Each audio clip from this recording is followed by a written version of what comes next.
a quelqu'un qui a dit que je peux pas jouer aux poupées, et après j'ai pleuré. Bienvenue sur Papatriarcat, le podcast qui réfléchit la parentalité au XXIe siècle en essayant de l'affranchir du modèle patriarcal. Aujourd'hui, on se retrouve pour un nouvel épisode du format que j'affectionne particulièrement, leur histoire de parents. Vous savez que c'est un format où en fait je vais interviewer deux parents séparément sur une même chronologie, mais avec chacune son point de vue. J'aime particulièrement ça parce que ça amène des réponses qui sont souvent très intéressantes, ça permet vraiment d'avoir le ressenti d'un côté et de l'autre. Et quand on les écoute, alors au début séparément, et peut-être qu'elles se rejoindront ces histoires un jour, ça permet vraiment de voir que parfois les ressentis sont vraiment très différents, que souvent on peut être très dur par ailleurs avec soi-même en tant que parent ou en tant que personne qui accompagne la parentalité. Vraiment, ça permet de resserrer les liens, de se rappeler qu'on a besoin de ponts là où on a plutôt tendance à bâtir des murs. Et ça me paraît vraiment très très important.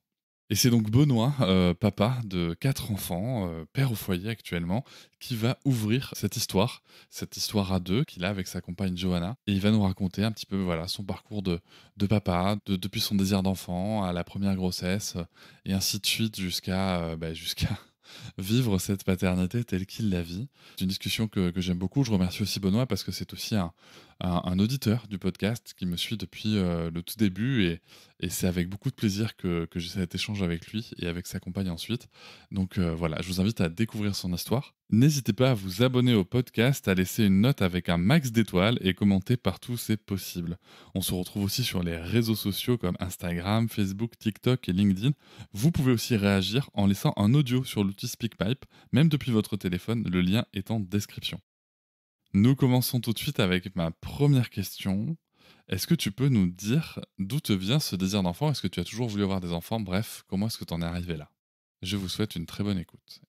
J'ai toujours voulu des enfants. Aussi loin que je m'en souvienne, j'ai toujours voulu. Même quand j'étais enfant, en fait, je préférais être avec des enfants plus petits que moi et m'occuper d'eux. J'ai un souvenir où, justement, en fait, mes parents, ils travaillaient dans un bar quand j'étais petit, donc j'y étais souvent. Et il y avait un enfant de 3 ans qui pleurait pendant longtemps. Du coup, je suis allé le voir et j'ai commencé à jouer avec lui. Et après, au fur et à mesure, moi, j'avais une dizaine d'années. Ses parents, ils m'ont demandé si je voulais aller dormir chez eux pour jouer avec lui. Et du coup, j'avais accepté. Donc j'aimais bien m'occuper des plus petits que moi. Et ça, c'est quelque chose qui t'a suivi pendant ton adolescence et ta vie de jeune adulte ? Oui, parce que j'ai toujours préféré être en fait avec des enfants, parce que même déjà en étant enfant, je trouvais ça moins prise de tête que les adultes. Quand je voyais les adultes, ça se prenait la tête tout le temps. Je préférais être avec des enfants. Et comment ça s'est présenté à toi alors, quand vous avez décidé de... Déjà, comment ça s'est passé, la décision de faire un enfant ou pas ? Est-ce que c'est venu après mûre réflexion ? Est-ce que c'est venu comme ça ? Non, c'est venu au feeling, on va dire. En fait, on en a parlé sans vraiment parler et c'est arrivé. En fait, on a décidé d'arrêter le préservatif, donc d'un commun accord. Et après, elle prenait la pilule, mais elle n'était pas très régulière. Elle oubliait souvent de la prendre. De toute façon, sa pilule, c'était pas fait pour elle. Et après, c'est venu, mais ça a commencé par une fausse couche. En fait, la première grossesse qu'elle a eue, ça a été une fausse couche. Ok, comment vous avez vécu ça ? Donc, on a appris qu'elle était enceinte. Donc, on était content. Elle travaillait dans un centre de formation à Paris. Elle était formatrice de prothésiste ongulaire sur Paris. Elle l'a dit à sa patronne qui était pas vraiment OK. En vrai, elle était pas OK. Ça la mettait dans la merde, quoi. Elle pensait qu'à elle. Et on l'a dit assez tôt à ses parents aussi. Et à son frère, du coup, aussi. Et en vrai, à son travail comme aussi en personnel, il y a eu des retours assez négatifs en fait parce que c'est son grand frère où on a eu des messages comme quoi mais c'est moi le grand frère et c'était à moi d'avoir un enfant avant toi ou tu vois des trucs comme ça. Donc psychologiquement, elle était vachement affectée. Donc moi, j'ai fini par prendre les téléphones et dire en fait, vous envoyez des messages à moi, vous lui parlez plus à elle parce que ça commence à bien faire. C'est pas normal ce que vous dites, on trouve pas ça cool. Et enfin, je pense, moi personnellement, après, je sais pas si c'est ça, mais ça l'a tellement affecté psychologiquement que c'est parti en fausse couche, quoi. Ah oui, ça doit être dur ça. Donc si j'ai bien compris, c'est que dans sa famille, elle a un frère aîné qui a fait un foin parce que vous alliez avoir un enfant avant lui, quoi. Ouais, en gros, pour simplifier, ouais, c'était ça. C'est le grand frère, donc l'idéal familial, c'est au grand frère d'avoir un enfant en premier, et tout ça, tout ça. Et du coup, derrière, combien de temps après, est-ce qu'elle va retomber enceinte? Et bah, avec chance, très très rapidement au prochain cycle en fait, au cycle d'après. Elle a fait une fausse couche au mois de février, je crois, il me semble. Donc ouais. Aaron, il est né au mois de novembre, donc 9 mois avant, ça fait ouais, mars, avril, un truc du genre. Comment tu t'es senti, toi, la première fois qu'elle t'a dit qu'elle était enceinte? Pour moi, c'était une continuité. C'est pas, j'ai trouvé ça normal. Sur le coup, j'étais content parce que j'allais enfin pouvoir occuper de mon enfant à moi en fait, mais c'était pas une euphorie énorme. Quand tu me disais que que t'adorais t'occuper des enfants et tout, je me suis dit que ça t'aurait peut-être fait une explosion de joie. Non, parce que dans ma tête, c'était normal en fait dans ma tête, tu vois, c'était ouais, d'accord, enfin. En vrai, c'était enfin quoi. Voilà. Oui, d'accord, ok, il y avait vraiment ce côté, c'est la suite logique, quoi. Voilà. Et du coup, après la fausse couche, quand elle te redit qu'elle est enceinte, là, comment tu le vis à ce moment-là?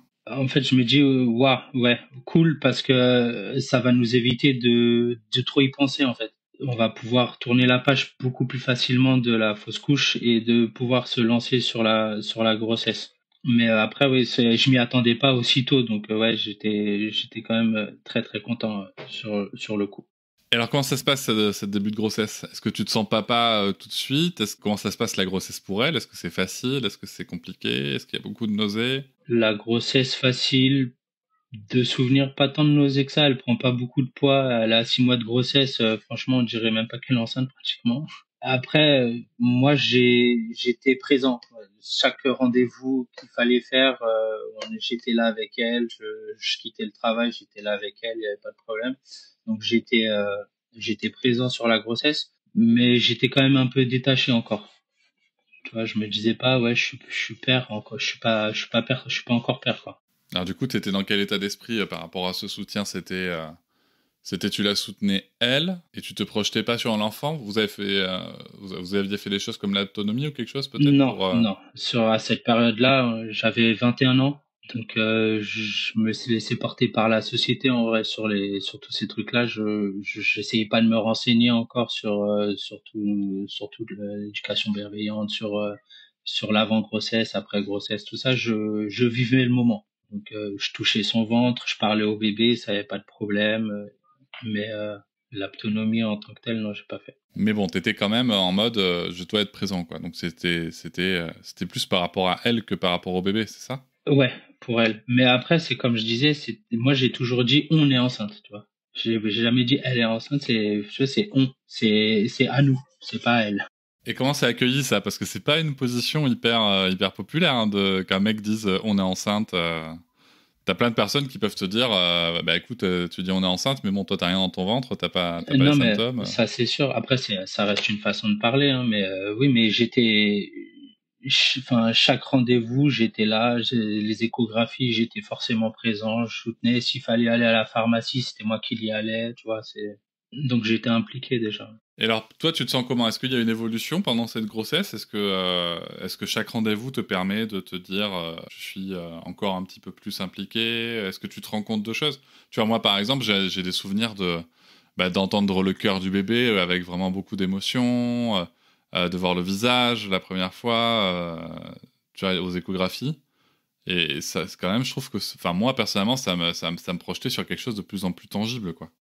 À l'annonce du sexe, donc tu te projettes un peu plus à l'annonce du sexe, tu vois, tu t'imagines des choses que tu vas faire avec quand t'as l'annonce du sexe. Après, pas plus que ça. Comme je t'ai dit, en fait, je reste dans la même optique qu'au début. En fait, c'est tellement normal pour moi que j'ai pas d'émotion particulière sur ça.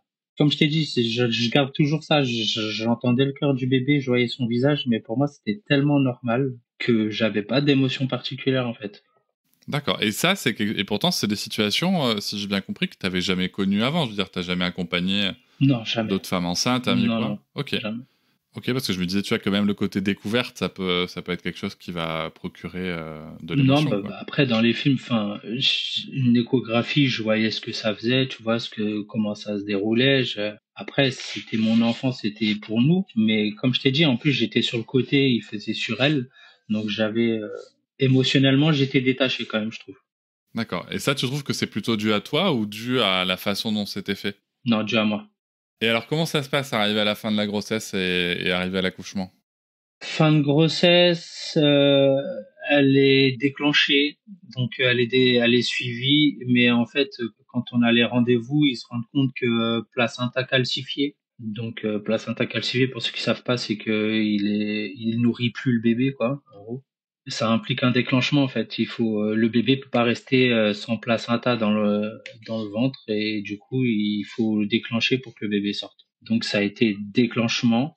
Donc après vachement médicalisé déclenchement. Moi je vois j'étais à côté, je faisais rien. Donc la première accouchement ça a été déclenché à 37 SA à la limite. Donc déclenchement par tampon il me semble bien. Et après faut attendre. Donc comme c'est du déclenchement, les contractions elles sont beaucoup plus douloureuses que un accouchement naturel, donc ça fait beaucoup plus mal. Après il y a péridurale et après c'est moi j'étais un meuble. Donc pendant l'accouchement j'étais un meuble, j'étais sur le côté, personne me parlait. Je me rappelle avoir vu je me rappelle plus, il y a une sage-femme et une autre personne là pendant l'accouchement. Et bah du coup, elle a appuyé sur le ventre pour aider à faire sortir le bébé. Ça m'avait choqué. J'avais envie de me battre avec elle, mais sur le coup, bah j'ai rien fait parce que on nous dit pas que c'est normal ou que c'est pas normal, tu vois. C'est la première fois qu'on voit ça. On se dit si elle le fait, c'est que. Mais ça m'avait choqué. J'avais pas aimé. Mais moi j'étais à sa tête parce qu'il voulait pas. Moi, je voulais voir mais ils m'ont pas laissé faire, ils voulaient pas. Donc parce que moi ça m'a jamais dégoûté en fait de voir le bébé sortir. Moi j'ai toujours voulu voir le bébé sortir. Donc la première grossesse on m'avait pas laissé, on m'avait mis à la tête, mais vraiment pas sur le côté, mais vraiment derrière le lit au-dessus, tu vois. Ok, d'accord, ouais. Fallait pas que tu vois le bas, quoi. Ouais voilà. Donc on m'avait mis là et puis je servais à rien et puis j'attendais que ça se passe quoi. Je la voyais souffrir, crier, avoir mal et puis je pouvais rien faire. Donc c'est pas un super souvenir pour moi. Tu lui parlais pas non plus à elle? Bah, j'essayais de lui tenir la main, j'essayais de lui parler, mais enfin, je voyais que ça servait pas à grand chose sur le coup, quoi. Et donc, le bébé arrive? Le bébé arrive. Ça a duré combien de temps, tout ça, tu te rappelles? L'heure exacte, je pourrais pas te dire, mais ça a duré longtemps, hein, à partir du moment où ils te déclenchent à midi. Tu vois, ils ont déclenché à midi et il est sorti peut-être à 22h ou un truc du genre. Puis tout ça, t'es un meuble, en fait, tu sers à rien, t'es là parce que t'es le père, mais ta présence, elle est pas valorisée, quoi. Le bébé est là, on me laisse couper le cordon, mais mais il l'emmène dans une autre pièce quand même pour faire les examens. Parce qu'il avait dû avoir une insuffisance, enfin, il avait du mal à respirer, quoi. Après, il est revenu assez vite, mais moi, j'étais parti dans la pièce avec lui. Je regardais ce qu'il faisait. Après, ils l'ont redonné, et t'étais de bienvenue, et après, on est remonté en chambre, et c'est la seule grossesse où j'ai pu rester à l'hôpital dormir la nuit avec eux, mais sur un siège. Ok. Ah oui, t'as pas eu de lit, même en payant, vous pouviez pas avoir de lit? Non. Il y avait pas. Dans la maternité où on est, tu sais, c'est des lits, c'est des chambres doubles déjà. Tu vois, t'as deux lits dans les chambres et puis t'as juste un fauteuil qui s'incline. Mais au moins, ça me permettait d'être là aussi. Et qu'est-ce que tu ressens, toi, la première fois que tu prends ce premier bébé dans les bras? Encore une fois, pour moi, c'est logique. C'est normal. Je le prends, je le prends dans mes bras. Je me suis pas mis à pleurer. Tu vois, j'avais pas une émotion extrême. Pour moi, c'était la suite logique, quoi. Tu vois, dès le début, c'est normal. Ah, je suis quand même très étonné, j'ai l'impression qu'il y a un vrai détachement, tu vois, par rapport Ouais. à... Ouais. Ben, au moment, quoi. Ouais, non, mais oui, tout à fait. Mais pour moi, c'était tellement normal d'avoir un enfant que j'avais pas de. Sans doute, j'ai dû me faire des rêves, m'imaginer une vie quand j'étais enfant avec à passer ces moments-là. Du coup, ça m'a totalement, mais pour moi, c'était totalement normal.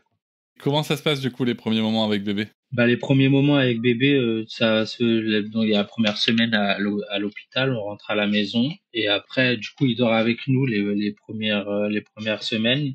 Mais comme on s'y connaît pas et qu'on est fatigué, la pédiatre nous dit mais il faut le mettre dans son lit si vous voulez qu'il dorme. Du coup, bah on l'a mis dans sa chambre et dans son lit, donc on a juste laissé pleurer, on a laissé pleurer. Du coup, assez un mois, il faisait ses nuits quoi. On a suivi ce qu'on nous disait, quoi. On a suivi les professionnels, mais après, ça s'est super bien passé parce que moi, au chômage, donc j'étais toujours à la maison. Donc on était toujours deux, en fait, à s'occuper de l'enfant jour et nuit, en fait. Donc il a été allaité peut-être 3 semaines, donc après, c'était en biberon. C'était un choix de votre part? On a suivi, en fait, on s'y connaissait pas autant que maintenant c'était un choix, mais pas plus éclairé que ça. En fait, il y a eu une difficulté 3 semaines et on nous a dit, on a dû lui dire, bah vous avez plus de lait, en fait, ça sert à rien de continuer et on est passé au biberon, quoi. Donc après les biberons, ça me posait pas du tout de problème de me réveiller la nuit, de lui changer, de lui passer les biberons, tout ça. En pleine journée, je le mettais sur le coussin d'allaitement et je lui donnais. On a même des photos où je me suis endormi avec lui sur le coussin d'allaitement. Moi, la bouche ouverte qui bave, tu vois. C'est les meilleures photos, ça. C'est ça. Et toi, dans ce nouveau rôle, du coup, comment tu te sens? Ah bah, je me sens bien. C'est fait pour moi, en gros. Pour moi, c'est fait pour moi. Je me sens bien à faire ça. Bah, je pense que je l'ai tellement imaginé en étant enfant et comme je t'ai dit, pour moi, c'était normal depuis le début. Il y avait rien de plus normal pour moi que d'avoir un enfant, tu vois. Après, on avait encore une éducation, on suivait des schémas, mais pour moi, c'était normal je me sentais bien, quoi. Je me sentais à ma place. Ok, tu parles d'éducation, justement, vous étiez dans quel schéma en termes d'éducation quand l'enfant commence à grandir, à bouger, à... Bon, on était dans le schéma classique à la française, hein. L'enfant qui crie ou qui veut pas te suivre, tu le tires par le bras, tu viens par là, il continue à pleurer. Tu m'obéis et c'est moi qui décide, quoi. D'accord. Et comment ça se passait du coup à ce moment-là? Toi, tu te sentais comment quand tu avais ces comportements-là avec les enfants? Je faisais pas autant que moi j'ai eu. En fait, tu vois, c'était quand vraiment, t'as un enfant il avait 1 an peut-être, il veut plus avancer et du coup, faut que je parte parce que je suis pressé. Du coup, je le prends par le bras énervé, je lui parle méchamment, tu vois. C'était des trucs comme ça, mais on n'est pas allé jusqu'à le taper. Il y a dû avoir des petites fessées quand même, genre quand tu fais une bêtise ou tu tapes sur le cul, mais c'est pas aller plus loin que ça, tu vois. Et toi, du coup, quand tu avais ces comportements-là, tu ressentais quoi? Est-ce que tu te disais quelque part, est-ce que tu disais que c'était normal aussi? Est-ce que tu disais que... Je les questionnais pas. Et donc l'enfant grandit, toi tu continues de t'en occuper? Je m'en suis occupé avec ma femme parce qu'elle, en fait, entre-temps, elle a créé sa société. Elle était prothésiste ongulaire, mais du coup, elle était à domicile. Donc, elle allait chez les gens. Sauf qu'elle n'a pas le permis. C'est moi qui ai le permis. Donc, moi, pendant que elle avait son entreprise, c'est moi qui l'emmenais chez toutes ses clientes avec notre fils dans la voiture. Et mes journées, c'était ça. On emmenait ma femme travailler, quoi, avec le petit dans la voiture et moi j'attendais dans la voiture avec quand c'était loin, j'attendais dans la voiture avec le petit, je le détachais, je le prenais dans les bras, je jouais avec lui jusqu'à temps qu'elle finisse sa cliente et après on repartait. Donc ça a été ça jusqu'à ces 1 an et demi à peu près parce que moi j'étais au chômage jusqu'à ces 1 an et demi puis après j'ai recommencé à travailler. Donc ça fait quand même presque un bon congé parental, tu vois. Ouais, ouais. Bah, j'aurais bien aimé moi aussi faire ça. Sauf que j'étais au chômage. Mais je cherchais pas de travail à ce moment-là. Je vais être honnête, hein, je m'occupais de mon enfant.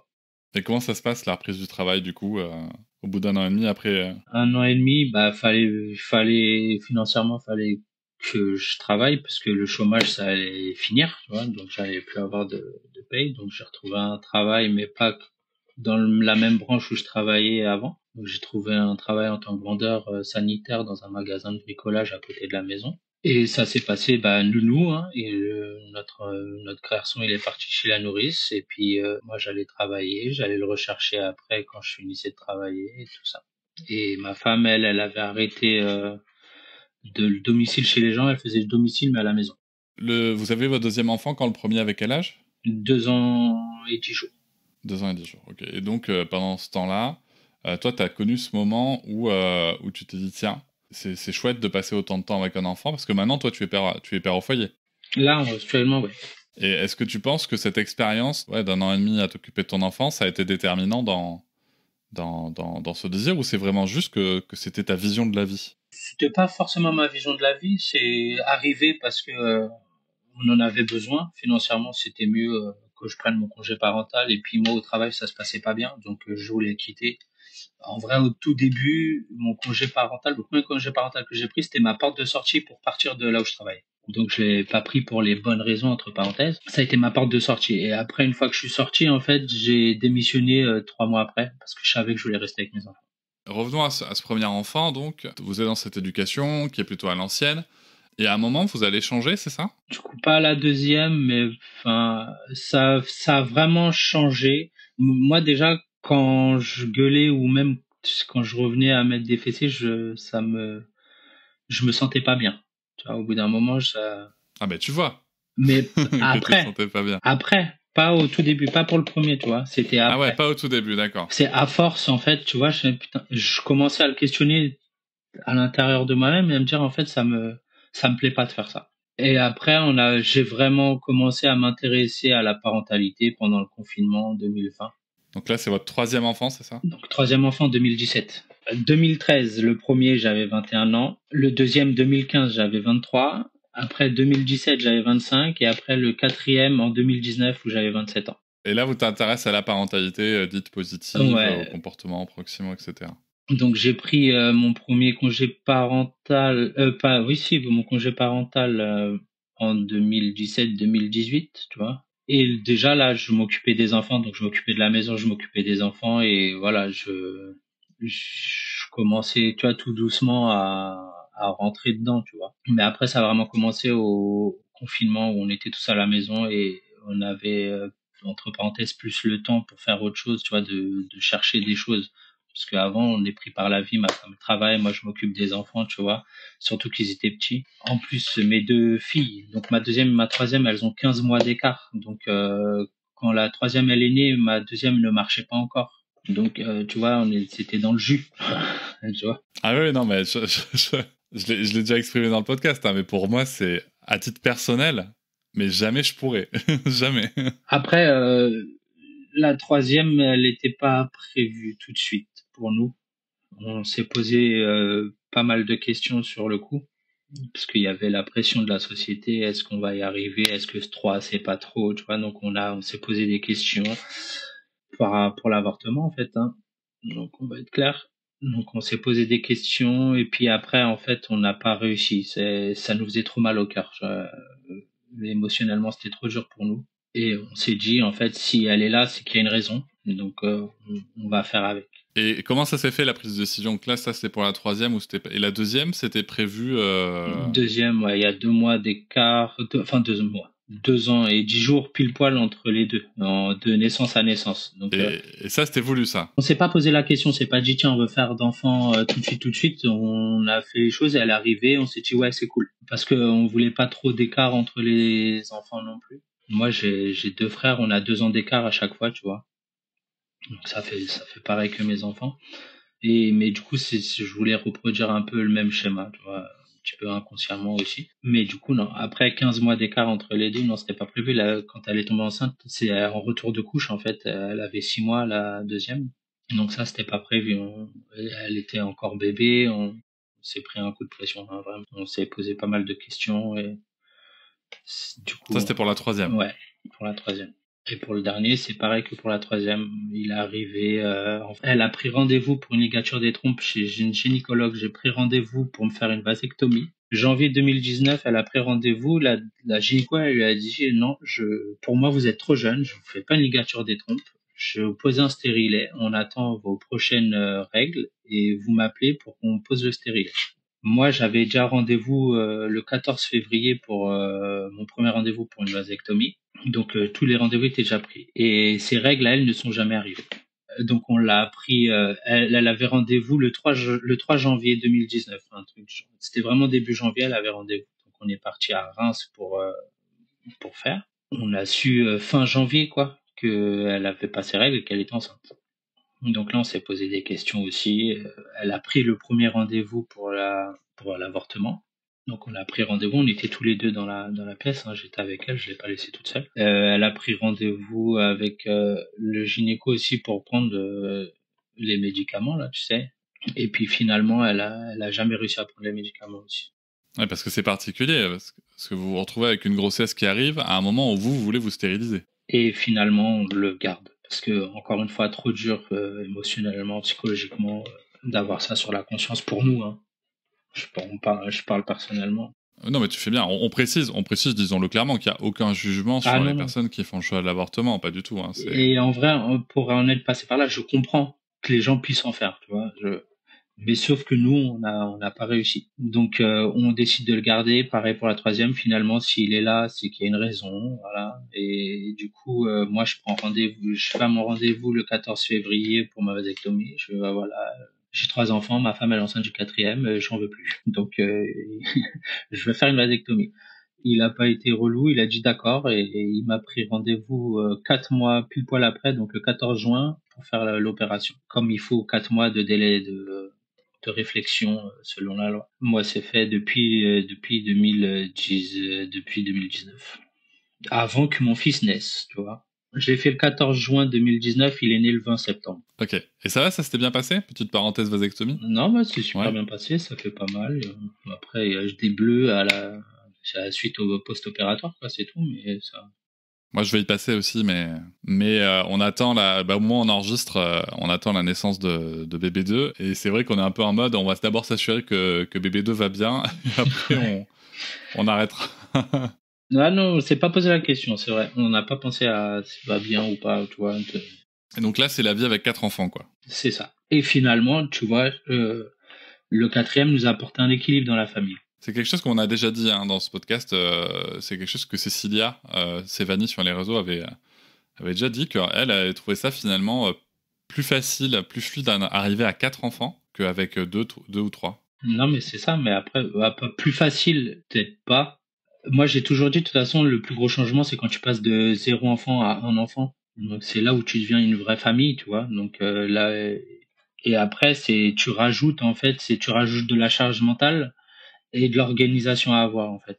Parce que tu as déjà l'expérience d'avoir un enfant. Donc, changer une couche, tu sais faire, tu vois, tous les trucs, tu sais faire sur un enfant. Donc, sur le deuxième, ça va être pareil, tout ça. C'est juste, tu te rajoutes de la charge mentale et de l'organisation à avoir en plus. L'avantage, c'est que il est né au mois de septembre 2019. Elle était en congé maternité encore et après, en tout début 2020, il y a eu le confinement. Sa première année, on était à la maison. Enfin, avant le confinement, quand même, elle avait repris le travail. Tu vois, un petit peu décalé, mais elle a repris le travail, mais elle travaillait à la maison. Donc, en fait, elle l'allaitait entre chaque cliente. Lui, il a été allaité 4 ans et demi. Hein.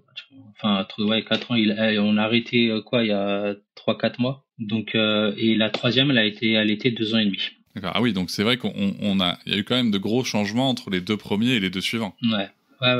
Est-ce que vous observez un changement dans la relation ou dans le lien que vous avez avec vos enfants entre ceux qui ont connu peut-être des gestes plus violents que les deux autres? Ouais, enfin moi je vois. En fait, tu vois, notre deuxième, on l'a eu. Et elle a repris le travail tout de suite. Et moi, je travaillais, donc elle est partie directement chez la nourrice, elle avait 3 semaines, quoi. Pour moi, encore à titre personnel, je sens le manque de confiance en elle tu vois. Je trouve que ça se sent.